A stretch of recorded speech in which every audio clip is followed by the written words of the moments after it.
로마서 3장 19절에서 29절 말씀까지 봉독해 드립니다. 우리가 알거니와 무릇 율법이 말하는 바는 율법 아래에 있는 자들에게 말하는 것이니 이는 모든 입을 막고 온 세상으로 하나님의 심판 아래에 있게 하려 함이라. 그러므로 율법의 행위로 그의 앞에 의롭다 하심을 얻을 육체가 없나니 율법으로는 죄를 깨달음이니라. 이제는 율법 외에 하나님의 한 의가 나타났으니 율법과 선지자들에게 증거를 받은 것이라. 곧 예수 그리스도를 믿음으로 말미암아 모든 믿는 자에게 미치는 하나님의 의인이 차별이 없느니라. 모든 사람이 죄를 범하였음에 하나님의 영광에 이르지 못하더니 그리스도 예수 안에 있는 속량으로 말미암아 하나님의 은혜로 값없이 의롭다 하심을 얻은 자 되었느니라. 이 예수를 하나님이 그의 피로서 믿음으로 말미암는 화목제물로 세우셨으니 이는 하나님께서 길이 참으시는 중에 전에 지은 죄를 간과하심으로 자기의 의로우심을 나타내려 하심이니 곧 이때에 자기의 의로우심을 나타내사 자기도 의로우시며 또한 예수 믿는 자를 의롭다 하려 하심이라. 아멘. 우리 옆에 사람하고 인사하시겠습니다. 반갑습니다. 주님의 사랑을 사랑합니다. 인사하십니다. 사형 선고를 받은 사형수는 언제 사형에 처해질지 알지 못한다고 합니다. 그래서 이 사형수는 항상 불안한 가운데 살아간대요. 혹이라도 누가 면회 왔다 라고 하면서 나가다 보면 면회장이 아닌 사형장으로 끌려가는 그런 경우도 많이 있었다고 합니다. 그런 상황에서 생활을 하다 보니까 누가 자기의 수감 번호를 부른다든지 뭐 면회가 왔다든지 뭐 그러면 불안하다는 거예요. 깜짝깜짝 놀란다는 겁니다. 왜요?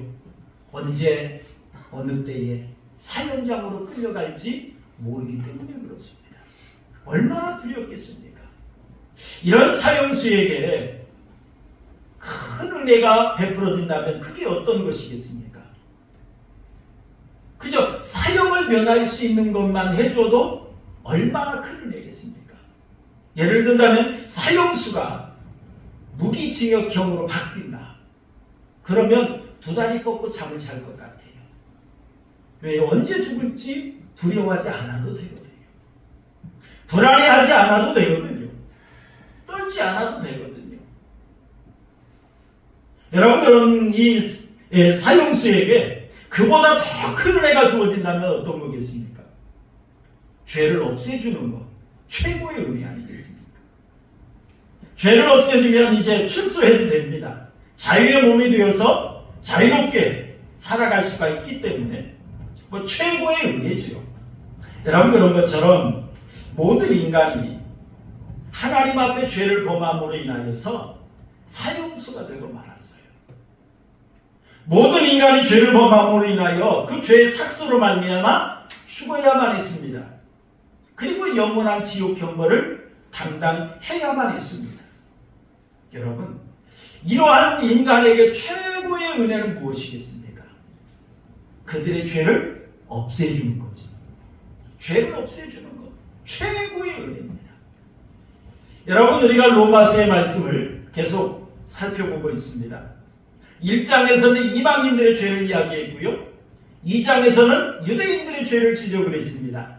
그리고 3장에서 결론적으로 말합니다. 의인은 없나니 하나도 없다. 모든 사람은 죄인이다. 라고 이야기를 했어요.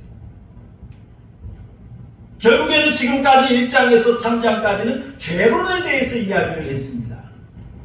자, 그런데 오늘 본문 말씀을 통해서 이제는 죄론이 넘어서서 이제는 복음에 대한 서론으로 나아가는 그런 교량 역할을 하는 것이 바로 오늘 본문의 말씀입니다. 지금까지 바울 사도가 죄에 대해서 거론을 하고 죄에 대해서 지적했던 그 이유가 뭐냐면 복음을 제시하기 위함이었어요. 죄를 지적함으로 책망하고 야단치고 정죄하고 그것이 목적이 아니라 복음을 제시하기 위해서, 다시 말하면 예수님께로 인도하기 위해서 지금까지 죄에 대해서 이야기를 했다라고 하는 것입니다. 여러분, 오늘 본문 말씀을 보면 사실 좀 해석하기 어려운 말씀입니다. 쉽지는 않은 말씀이에요. 그런데 오늘 본문의 말씀을 통해 우리가 발견할 수 있는 하나님의 은혜가 있습니다. 그것이 뭐냐면 하나님께서 죄인들에게 구원의 길을 열어주셨다는 사실입니다. 구원의 길을 제시해 주셨다는 거예요. 여러분, 19절을 한번 읽어볼까요? 19절 말씀 함께 보겠습니다. 시작. 우리가 알거니와 무릇 율법이 말하는 바는 율법 아래에 있는 자들에게 말하는 것이니 이는 모든 입을 막고 온 세상으로 하나님의 심판 아래에 있게 하려 함이라 라고 말을 했어요. 여러분, 율법 아래에 있는 이라는 말은 율법의 테두리 안에 있는 그런 말. 그리고 여러분, 율법 아래에 있는 자들 이렇게 이야기를 했는데, 이는 곧 율법의 테두리 안에 살아가고 있는 사람들, 그런 사람들을 가리키는데, 특별히 여러분 유대인들은 하나님께서 주신 율법을 직접 성문화된 글자로 된 문법을 직접 율법을 받았습니다. 이방인들은 양심의 율법이라는 것이 있었죠. 양심을 통해서 선과 악을 분별할 수 있는 은혜를 하나님이 주셨어요. 그러므로 유대인뿐만 아니라 이방인 모두 다 하나님의 율법 아래에 있다라고 이렇게 말할 수가 있는 것입니다.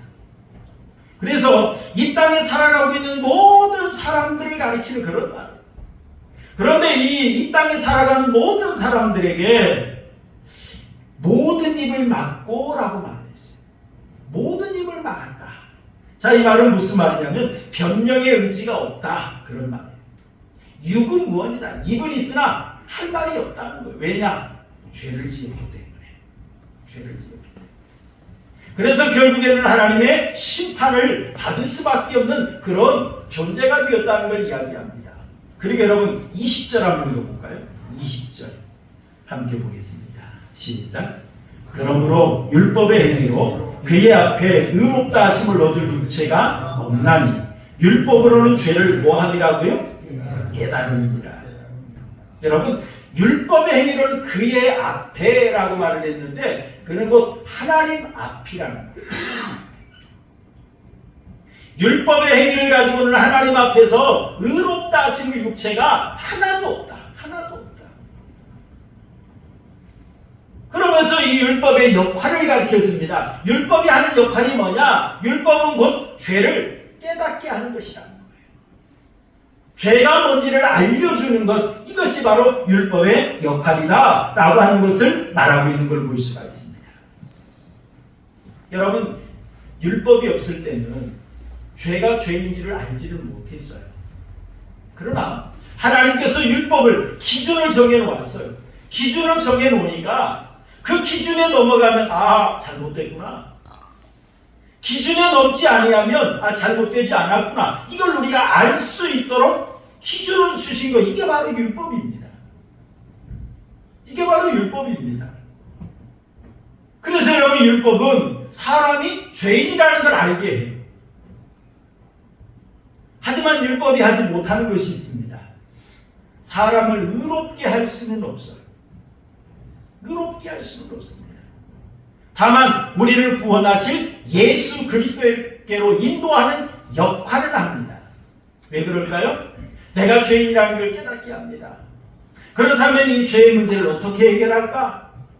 이 죄의 문제를 해결해 주실 수 있는 분은 오직 한 분, 예수 그리스도밖에 없구나 라고 하는 것을 깨닫게 하고 예수님께로 인도하는 역할을 하는 것, 이것이 바로 율법이라는 것입니다.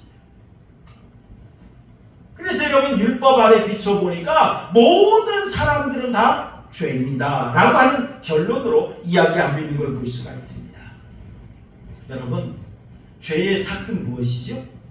죄의 삭은 우리가 잘 알지 않습니까? 여러분 로마서 1장 32절 한번 읽어볼까요? 로마서 1장 32절 시작. 그들이 이 같은 일을 행하는 자는 뭐에 해당한다고? 사형에 해당한다고 하나님께서 정하심을 알고도 자기들 행할 뿐 아니라 또한 그런 일을 행하는 자들을 옳다 하느니라. 뭐 동성연애라든지 이런 악한 죄를 짓는 자들이 자기들이 어떤 죄를 짓는 것뿐만 아니라 그걸 합리화하려고 해요. 정당화하려고 해요. 그래서 많은 사람들이 거기에 끌어들입니다.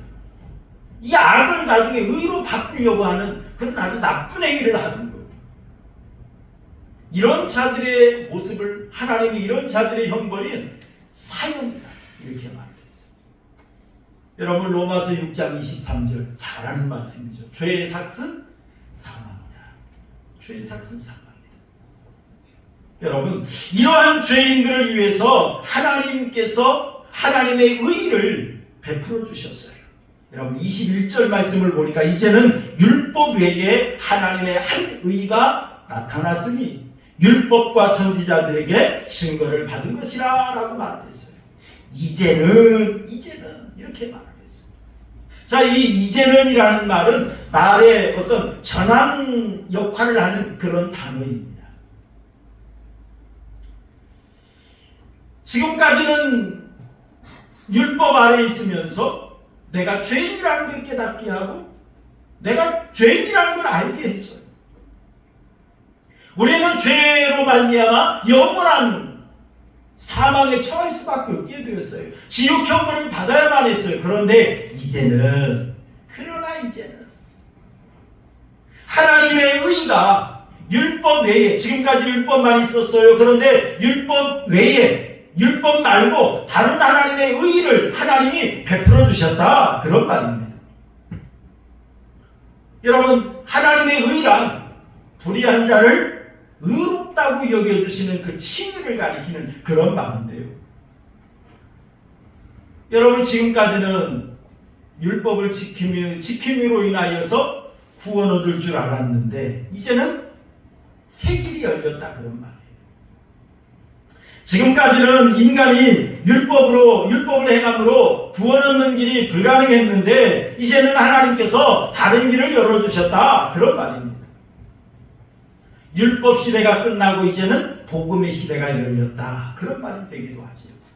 또 여러분 구약 시대가 끝이 나고 이제는 신약의 시대가 열렸다. 옛 언약은 폐하고 이제는 새 언약의 시대가 열렸다 그런 말이 되기도 합니다. 여러분 하나님께서 왜 인간에게 하나님의 의를 나타내 주셨을까요? 왜 하나님의 그 은혜를 베풀어 주셨을까요? 22절 한번 읽어볼까요? 23절 한번 읽어볼까요? 23절 함께 보겠습니다. 시작. 모든 사람이 죄를 범하였으며 하나님의 영광에 이르지 뭐하더니? 못하더니. 모든 사람이 죄를 범함으로 인하여서 하나님의 영광에 이를 수가 없게 되었다 이런 말입니다. 여러분 이 말은 어떤 뜻이냐면 모든 사람이 죄를 범함으로 인하여서 하나님이 원하시는 영광을 상실했다, 잃어버렸다 그런 말입니다. 여러분 하나님의 영광이란 어떤 뜻이냐면요, 하나님께서 인간들에게 주신 하나님의 영광스러운 모습을 가리킵니다. 그리고 또 하나님께서 인간에게 허락하신 영광스러운 특권들, 이것을 가리키는 겁니다. 그런데 이 모든 것들을 이제는 다 잃어버렸다 그런 말입니다. 여러분 하나님께서 인간을 창조하실 때 누구의 형상으로 만드셨죠? 하나님의 형상으로 만드셨어요. 그래서 우리가 하나님을 닮았다라고 하는 것이 얼마나 이게 영광스러운 일입니까? 하나님을 닮았다라고 하는 것이. 여러분 우리가 유명한 연예인을 닮아도 그걸 영광스럽게 생각하잖아요. 그런데 정말 우리가 그 귀하신 하나님을 닮았다라고 하는 것이 얼마나 영광스러운 것이냐는 겁니다.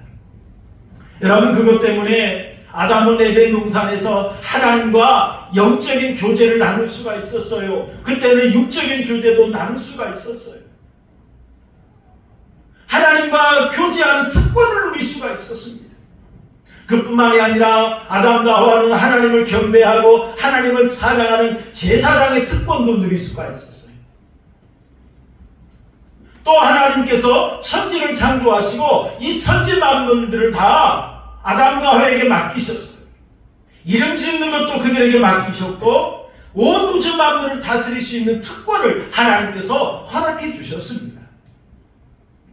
그런데 아담과 하와가 이 죄를 하나님 앞에 죄를 지음으로 말미암아 이 놀라운 영광, 이 놀라운 특권을 상실하고 말았습니다. 잃어버리고 말았다라고 하는 것이에요. 하나님을 닮은 것이 얼마나 영광스럽고 얼마나 귀한 것입니까? 그러나 그 죄를 범함으로 인하여서 그 하나님의 형상 닮은 것이 이제는 깨어지고 말았어요. 무너지고 말았어요. 완전히 상실하진 않았지만 일부만 남았어요.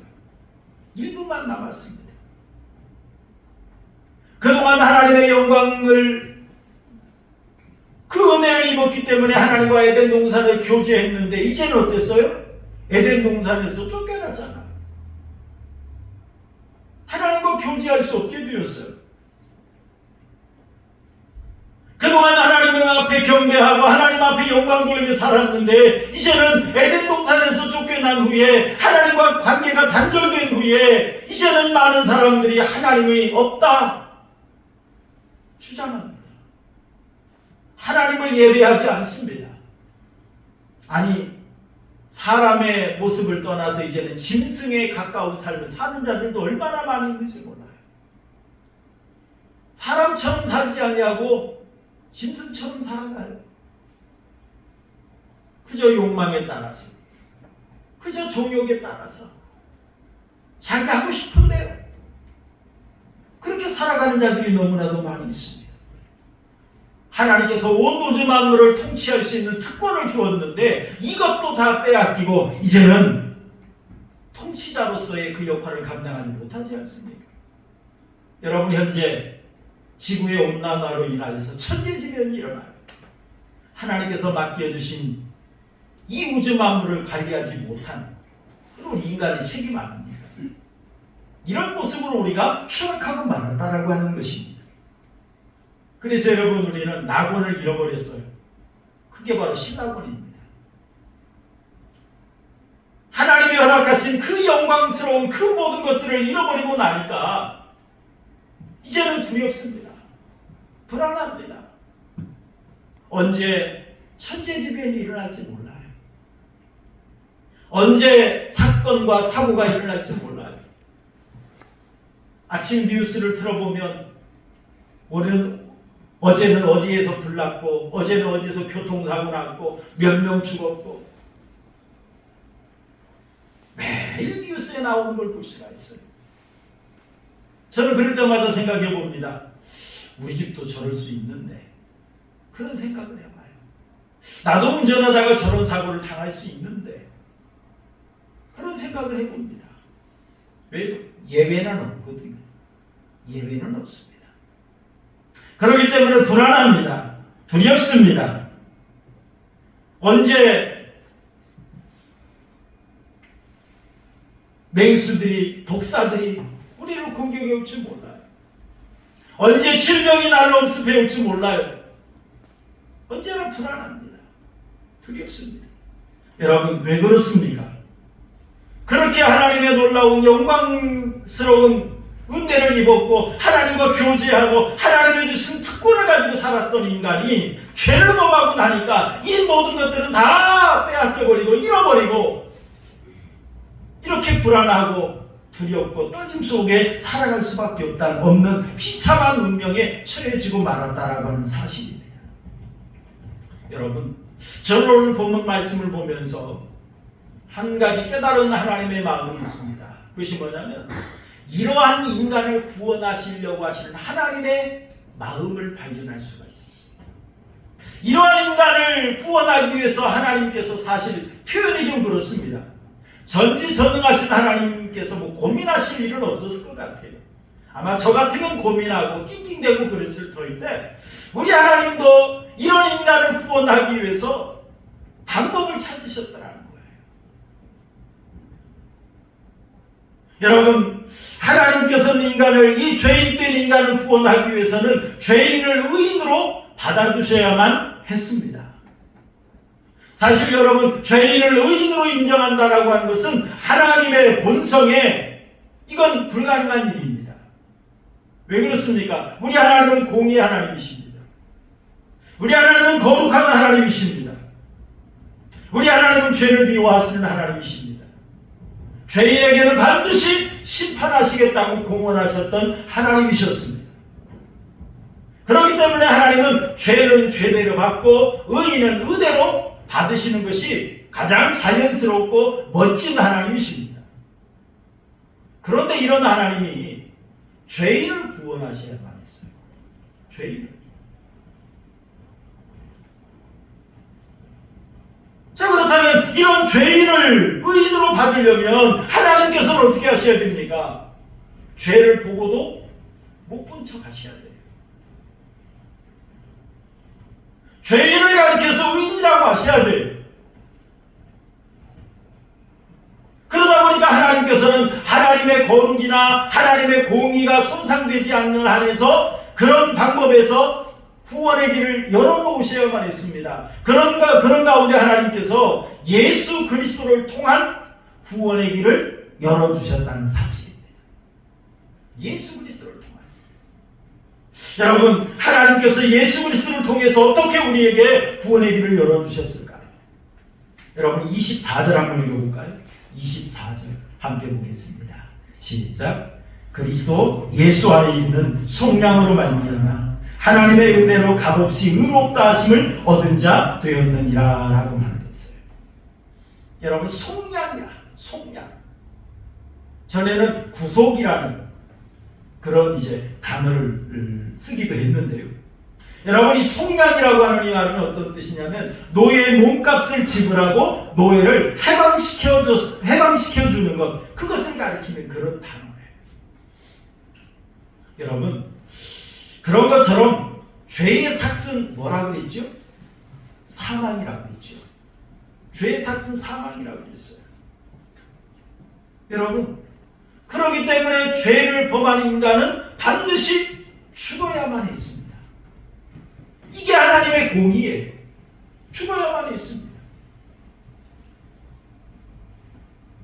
그러자 하나님께서 이런 죄인을 구원하기 위해서 누군가 죄의 값을 지불해 줘야 돼요. 노예 스스로 자기의 몸값을 지불하고 해방시킬 수는 없습니다.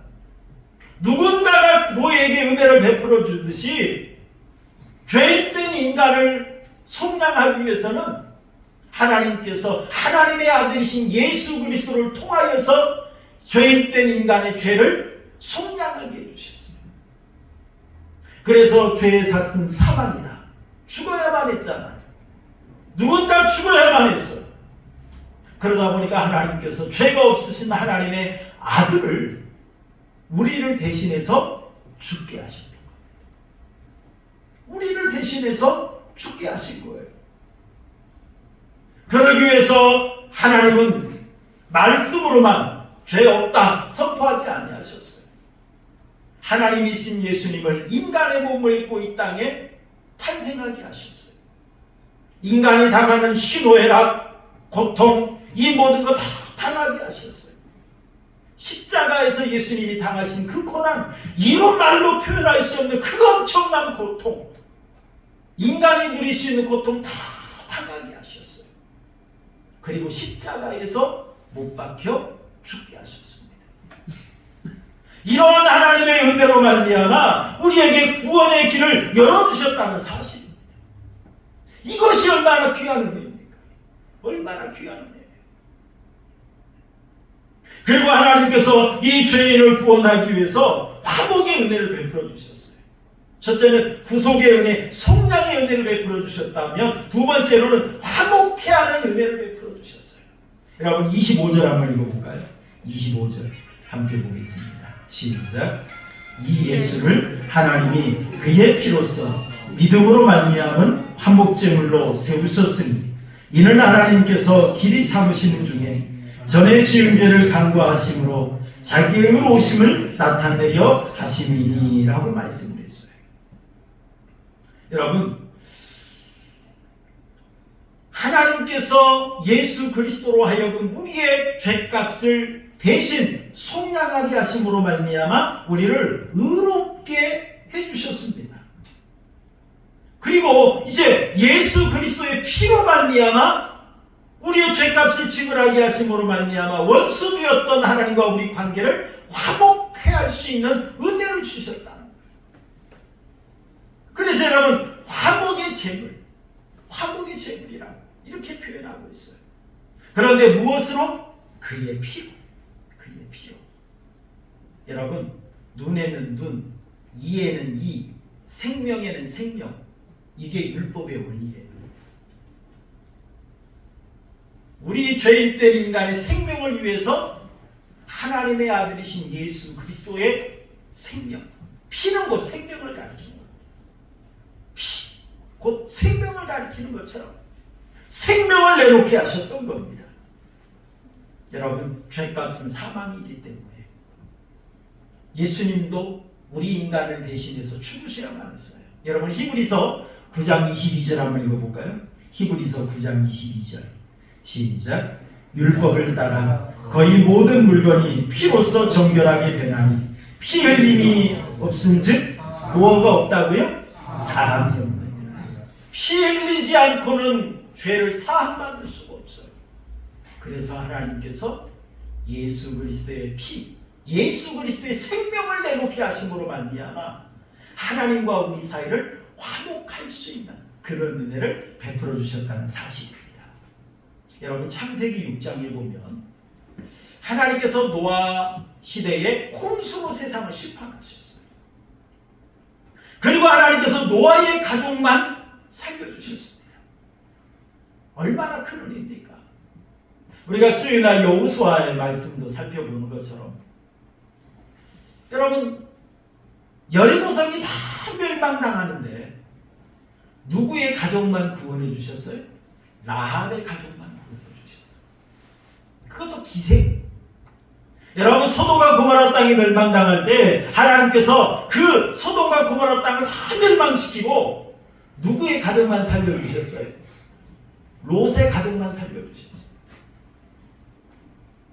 노아 시대에 온 세상을 홍수로 다 심판하시고 노아의 가족만 살려주셨어요. 여러분, 얼마나 큰 은혜입니까? 여러분, 우리가 서울대학만 들어가도 엄청난 영광이지 않습니까? 기쁨이죠. 근데 여러분,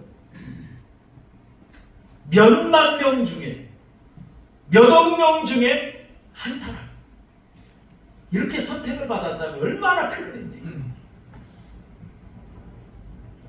노아가 그렇게 구원의 은혜를 체험한 거예요. 그리고 나서 하나님 앞에 이제 제단을 쌓습니다.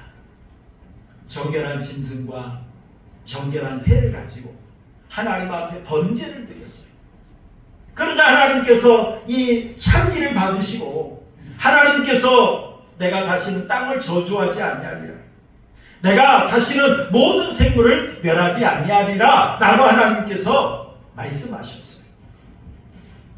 여러분, 하나님께서는요, 이 노아가 드린 짐승의 제물을 받으시고 기뻐하시면서 이제는 내가 다시는 저주하지 않고 멸하지 않겠다라고 말씀하셨습니다.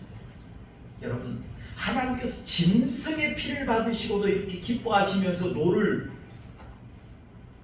품으셨는데, 그렇다면 여러분, 하나밖에 없는 예수 그리스도, 하나밖에 없는 독생자의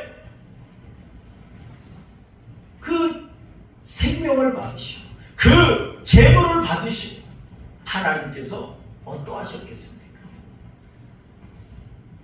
짐승의 제물을 받고도 기뻐하신 하나님께서 하나밖에 없는 독생자의 그 제물을 받으시고 하나님을 얼마나 기뻐하셨겠느냐는 겁니다.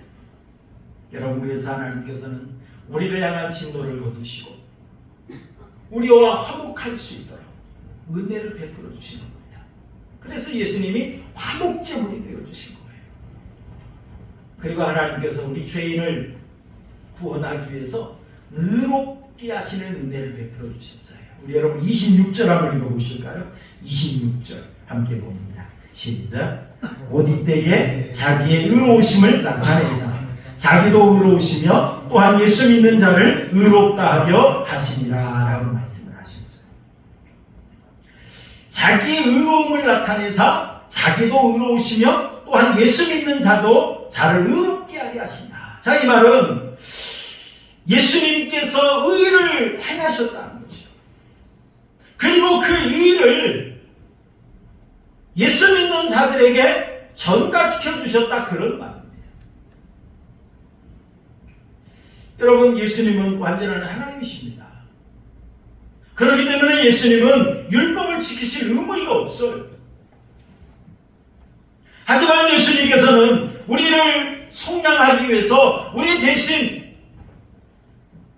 구속의 은혜를 베풀어 주기 위해서 인간의 몸을 입고 이 땅에 오셨을 뿐만 아니라 율법을 다 행하셨어요. 다 지키셨어요. 그리고 그 의를 예수님 당신에게 돌리신 것이 아니라 우리에게 돌려주셨다는 그런 말입니다. 그러므로 인하여서 우리를 의롭다라고, 우리를 의인이라고 칭해주셨다, 그런 말입니다. 여러분, 내가 하지 않았는데 내가 했다고 돌려주는 거예요. 얼마나 큰 은혜입니까? 여러분, 어떤 세상의 칭찬거리도, 뭐 세상의 자랑거리 하나도 그저 내가 했는데 내가 했다 하지 않고 다른 사람에게 이렇게 저 사람이 했어요. 그러면 그 말을 들은 사람이 얼마나 참 고맙겠습니까?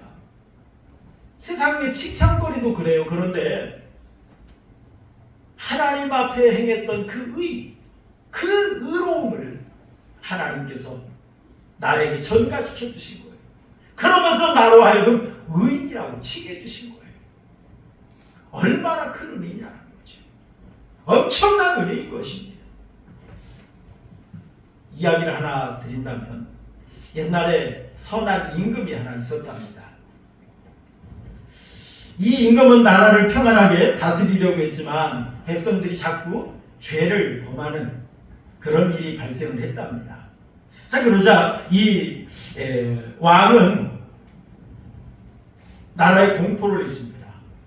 누구든지 법으로 그 많은 죄를 짓는 자는 두 눈을 빼버리겠다. 아주 엄한 법을 공포를 했다고 합니다. 그런데 하나밖에 없는 왕자가 그 죄를 범하고 말았답니다.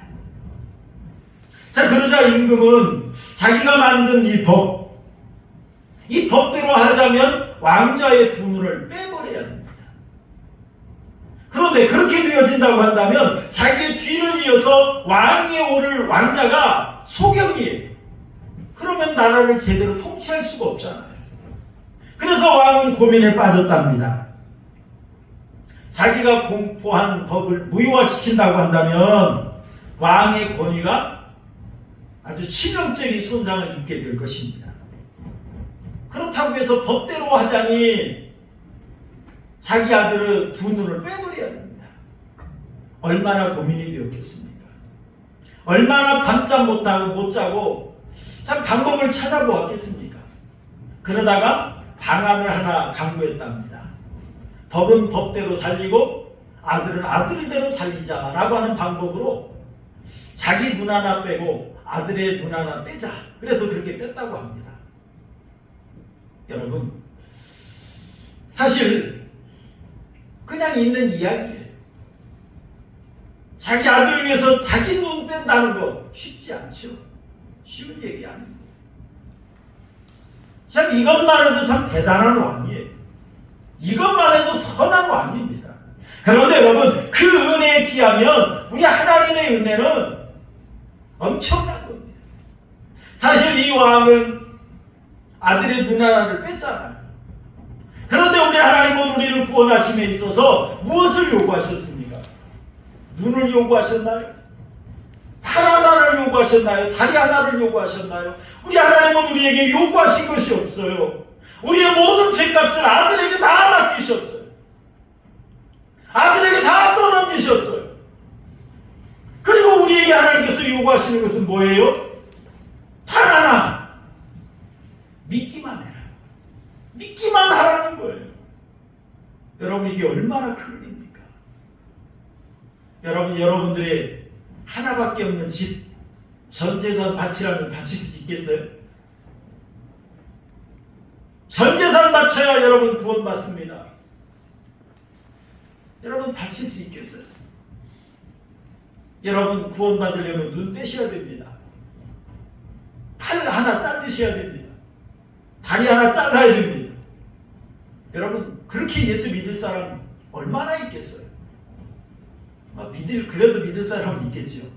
하지만 많지 않을 것입니다. 그런데 우리 하나님은 우리에게 그런 거 요구하지 아니하셨어요. 그런 거 요구하지 아니하셨어요.